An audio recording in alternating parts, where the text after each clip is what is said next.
ఎప్పుడు కూడా ఒకరు గుర్తుపెట్టుకోండి, 2000 సంవత్సరాల క్రితం ఏర్పడినటువంటి సంఘాలు ఇప్పుడు మనకు పాఠాలు నేర్పిస్తుంటాయి.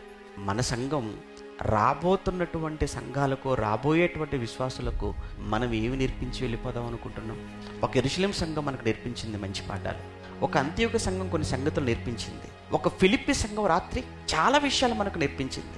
మరి మనది కూడా సంఘమే, క్రీస్తు సంఘమే కదా మనది కూడా. మనం కూడా క్రీస్తు సంఘం అని చెప్పుకుంటున్నాం కదా.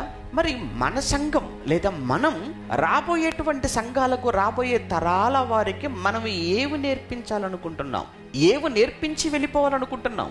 ఏం చూపించి వెళ్ళిపోవాలి మనం రాబోయే వారి కోసం?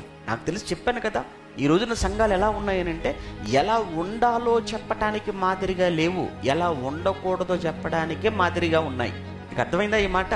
ఎలా ఉండాలో చెప్పటానికి కాదు, ఎలా ఉండకూడదో చెప్పడానికే ఈ రోజున్న సంఘాలు మాదిరిగా కనబడుతున్నాయి.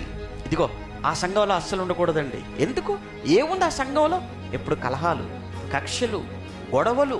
ఎప్పుడు కూడా చూడండి ఆ రోడ్డు పైన ఉంటారు, ఎప్పుడు చూడండి ఆ పోలీస్ స్టేషన్ చుట్టూ తిరుగుతుంటారు. కారణం ఆ సంఘంలో ఉన్న లోపాలవి. అదేనా మనం చూపించాలి? అదేనా మనం చూపించవలసిన మాదిరి?